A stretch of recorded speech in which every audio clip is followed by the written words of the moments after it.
అందరికీ నమస్కారం. మన జీవితంలో ఎన్నో కష్టాలు నష్టాలు అనుభవిస్తూ ఉంటాం. సో దానికి ఇతర కారణాలు ఎన్నైనా ఉండవచ్చు. బట్ ప్రధానంగా సంఖ్యాశాస్త్రం అనేది మేజర్ రోల్ అయితే పోషిస్తూ ఉంటుంది. సో దీనికి సంబంధించి ఈ సంఖ్యాశాస్త్రానికి సంబంధించి మనతో మాట్లాడడానికి ప్రస్తుతం మన స్టూడియోలో సిస్లా జయశంకర్ గారు ఉన్నారు. గురువుగారితో మాట్లాడదాం. గురుగారు నమస్కారం. జాతకము గ్రహస్థితితో పాటు మన పేరులో ఉన్న సంఖ్యాబలం చాలా ఇంపార్టెంట్ అని చెప్పి చాలా సందర్భాల్లో మీరు చెప్తూ ఉంటారు. డేట్ ఆఫ్ బర్త్ సంబంధం లేకుండా ఒకే పేరు పెట్టుకున్న వాళ్ళు చాలా ప్రదేశాల్లో ఉంటూ ఉంటారు. ఉదాహరణకి ప్రియాంక అనే పేరు మనం తీసుకుందాం. ఎంతోమంది ప్రియాంకలు ఉంటూ ఉంటారు. మరి అందరికీ కూడా ఒకే రకాల స్వభావాలు ఒకే రకాల జాతకాలు ఉంటాయా? వారు వేరువేరుగా ఉంటే కనుక అసలు ఈ ప్రియాంక అనే పేరు పెట్టుకున్న వాళ్ళు ఎలా ఉంటారు? వాళ్ళ డేట్ ఆఫ్ బర్త్లను అనుసరించి వాళ్ళ జాతకాలను అనుసరించి వాళ్ళ జీవితం అనేది ఉంటుంది.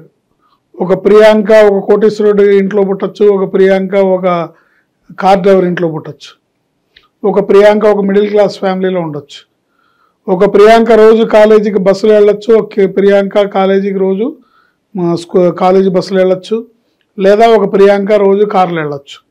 కానీ ప్రియాంక అని పేరు పెట్టుకున్న వ్యక్తులు వీళ్ళకి సాధారణంగా ఏ ప్రియాంకకైనా కొన్ని లక్షణాలు ఉంటాయి. దీంట్లో ఉండే నెగిటివ్ నెంబర్ కూడా వాళ్ళ మీద ప్రభావం చూపిస్తుంది, ఏ ప్రియాంకకైనా సరే.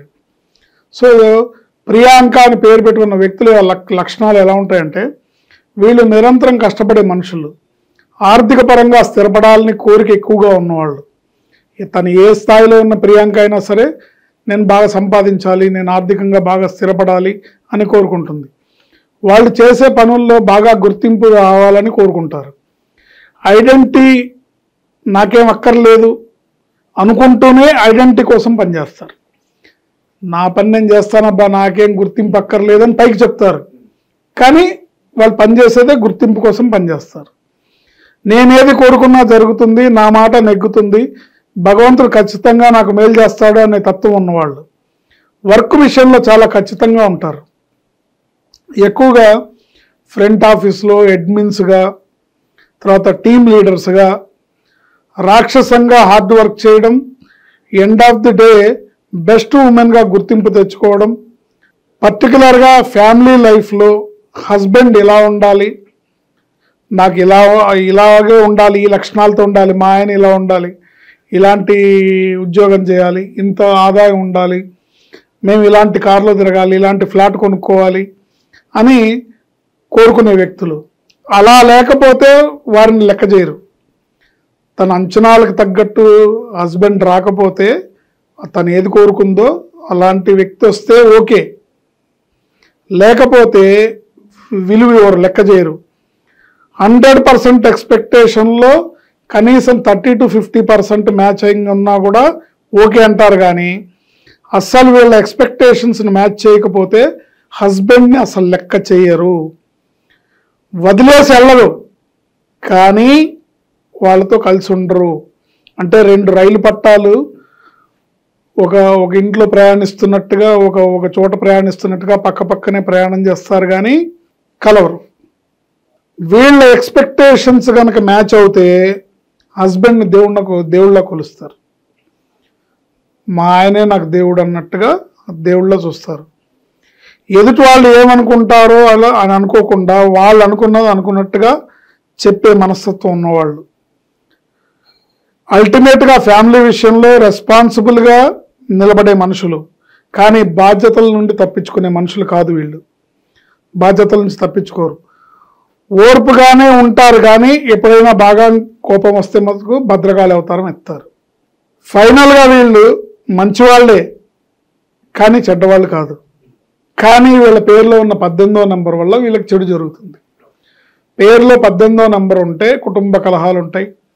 ఇప్పుడు నేను చెప్పాను కదా, ఇప్పుడు తను హస్బెండ్ ఇలా ఉండాలి, నా భవిష్యత్తు ఇలా ఉండాలి, నా ఫ్యామిలీ లైఫ్ ఇలా ఉండాలి అంటే పేరులో ఉన్న 18వ నెంబర్ ఖచ్చితంగా అలాంటి వాడు రాడు. అప్పుడేమవుతుంది, భర్తలు లెక్క చేయదు, చేయనప్పుడు ఏమవుతుంది, గొడవలేగా. అస్సలు నువ్వు నన్ను పట్టించుకోవట్లేదు అంటాడు కదా. సో ఈ పేరులో ఉన్న 18వ నెంబరు వీళ్ళ ఎక్స్పెక్టేషన్స్ని మీట్ అవ్వకుండా వీళ్ళు ఏది కోరుకుంటారో అందుకు వ్యతిరేకంగా జరిగేటట్టుగానే చూస్తుంది తప్ప అనుకూలంగా జరిగేటట్టుగా మటుకు ఏ ప్రియాంకకి జరగదు. ఇందులో ఎటువంటి డౌటే లేదు. పేరులో 18వ నంబర్ ఉండి బతికి బట్ట కట్టిన వాళ్ళు లేరు. బతికి బట్ట కట్టడం అంటే చనిపోతారని కాదు, హ్యాపీ లైఫ్ అనేది లేదు. గురుగారు, ఈ రిలేషన్స్ పరంగా కొంచెం ప్రాబ్లమాటిక్ అనిపిస్తుంది. మరి ఆర్థికంగా ఎలా ఉంటుంది వెళ్తారు మనీ ఫ్లో పరంగా? 18వ నంబర్ పేరులో ఉంటే చేతిలో నీళ్లు పోస్తే చేతి వేళల్లోంచి నీళ్ళు ఎలా వెళ్ళిపోతాయి అలా వెళ్ళిపోతాయి. డబ్బులు ఎలా ఖర్చు అవుతాయంటే అలా విపరీతంగా ఖర్చు అవుతాయి. ఎట్లా ఖర్చు అవుతాయో కూడా తెలియదు. ఎక్కడి నుంచి వస్తుందో ఎక్కడి నుంచి పోతుందో తెలియదు. అదేదో సినిమాలో వాడు అంటాడు కదా, ఒక్కసారి వచ్చిపోమ్మా మెరుపుతీగా అంటే అన్నట్టుగా ఎప్పుడు 1వ తారీఖు వచ్చి జీతం వస్తుందో ఎప్పుడు 30వ తారీఖు వస్తుందో తెలియదు ఏంటి. సో ఈ 18వ నంబర్ అనే నంబర్ పేరులో ఉంటే వాళ్ళ జీవితం దుఃఖాంతమే తప్ప సుఖాంతం కాదు. ఈ నంబర్ని రక్తం కారుతున్న చంద్రుడితో పోలుస్తారు. చంద్రుడు వెన్నెలనివ్వాలి కానీ రక్తం కారడం ఏంటి అంటే బాధ, క్షోభ, దుఃఖం. అయితే వీళ్ళలో ఉన్న లక్షణాల వల్ల, వీళ్ళలో ఉన్న కొన్ని ఆ లీడర్షిప్ క్వాలిటీస్ వల్ల అవి కనబడకుండా లోపల లోపల అణగదొక్కేసుకుంటారు తప్ప ఆ స్ట్రెస్ అనేది లోపల వాళ్ళకి ఖచ్చితంగా ఉంటుంది. అందువల్ల పేరు కరెక్షన్ ద్వారా వీళ్ళు అద్భుతమైన జీవితాన్ని, ప్రాస్పరస్తో కూడుకున్న ప్రాస్పరస్తో అంటే అభివృద్ధి పదాన పయనించే జీవితాన్ని వీళ్ళు పొందుతారు అని చెప్పడంలో ఎటువంటి సందేహం లేదు. న్యూమరాలజీ నేమ్ కరెక్షనే అద్భుతమైన పరిష్కార మార్గం. ఆనందమయ జీవితానికి, అదృష్టాన్ని పొందే జీవితానికి, ఆరోగ్యకరమైన జీవితానికి, సంపదతో కూడుకుని ఆనందాన్ని అనుభవించే జీవితానికి. ఇప్పుడు సంపద ఉన్నా ఆరోగ్యం లేకపోతే కష్టమే, ఆరోగ్యం లేకుండా సంపద ఉన్నా కష్టమే, ఆరోగ్యం ఉండి సంపద లేకపోయినా కష్టమే. కనుక జీవితం మనిషి అనుభవించాలి, చక్కగా ఆనందంగా సంతోషంగా జీవితాన్ని గడపాలంటే అన్నీ ఉండాలి. అది ప్రియాంక అనే పేరులో ఉన్న 18వ నంబర్ వల్ల అది సాధ్యపడే పని కాదు. పేరు కరెక్షన్ అనేది మస్ట్ అండ్ షుడ్గా చేయించుకొని తీరాల్సిందే.